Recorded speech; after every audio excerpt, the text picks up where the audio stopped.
Border Gavaskar ట్రోఫీలో భాగంగా Perth test లో టీమిండియా పట్టు బిగించింది. ఆస్ట్రేలియా జట్టు ముందు భారత భారీ స్కోర్ ఉంచింది. రెండో ఇన్నింగ్స్ లో బ్యాట్స్మెన్ల ధాటికి భారత్ భారీ స్కోర్ సాధించింది. భారత్ 487 పరుగుల వద్ద రెండో ఇన్నింగ్స్ ను డిక్లేర్ చేసి ఆసీస్ ముందు 534 పరుగుల లక్ష్యాన్ని ఉంచింది. భారత బ్యాటింగ్ లో జైస్వాల్ 161, కోహ్లీ 100, రాహుల్ 77, నితీష్ 38 పరుగులతో రాణించారు. రెండో ఇన్నింగ్స్ ఆరంభించిన ఆస్ట్రేలియాకు ఆదిలోనే ఎదురుదెబ్బ తగిలింది. ఆసీస్ ఓపెనర్ నాథన్లో బుమ్రా ఎల్బీగా వెనక్కి తిప్పారు. జైస్వాల్, కోహ్లీ సెంచరీలతో రాణించారు. 16 నెలల తర్వాత విరాట్ కోహ్లీ సెంచరీ సాధించారు.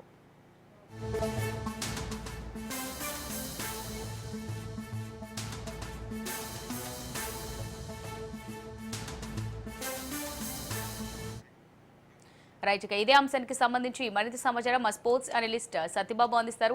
సత్యబాబు గారు చెప్పండి, మరి బార్డర్ గవాస్కర్ ట్రోఫీలో భాగంగా పెర్త్ టెస్ట్ లో టీమిండియా పట్టు బిగించినట్టుగా తెలుస్తోంది. ఆస్ట్రేలియా ముందు భారత్ భారీ స్కోర్ ఉంచినట్టుగా తెలుస్తోంది. 487 పరుగుల వద్ద రెండో ఇన్నింగ్స్ ను డిక్లేర్ చేసి ఆసీస్ ముందు 534 పరుగుల లక్ష్యాన్ని ఉంచినట్టుగా తెలుస్తోంది. వాటికి సంబంధించి డీటెయిల్స్ ఏంటి?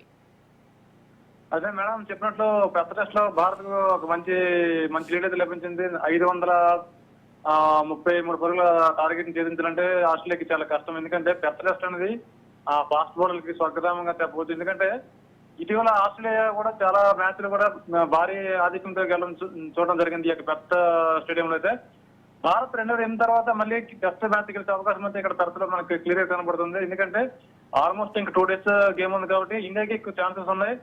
ఈ యొక్క టెస్ట్ మ్యాచ్ చూసినట్లయితే Virat Kohli century and Yashasvi Jaiswal century చాలా అద్భుతంగా చెప్పవచ్చు. ఎందుకంటే విరాట్ కోహ్లీ ఈ మ్యాచ్ ఈ టెస్ట్ లో సెంచరీ ద్వారా తరచుగా మరొకసారి తన యొక్క విశ్వరూపాన్ని చూపించాడు.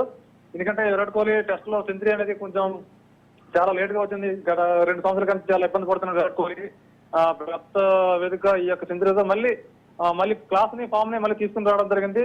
ఈ సెంచరీతో మిగతా 4 మ్యాచ్ల వైపు కూడా భారత్ కు మంచి కాన్ఫిడెన్స్ ఇస్తుంది. ఎందుకంటే రోహిత్ శర్మ ఫస్ట్ టెస్ట్ కి దూరం అయిన తర్వాత మళ్ళీ మనకి బ్యాటింగ్ లో కొంచెం భయం అయితే పడిన ఆ లోడ్ ని KL Rahul and Virat Kohli and Jaiswal చాలా తగ్గ ఆడడం ద్వారా ఈ యొక్క టెస్ట్ మ్యాచ్ అయితే మనం మ్యాచ్ ఆల్మోస్ట్ గెలిచే అవకాశాలు ఎక్కువ కనబడుతున్నాయండి.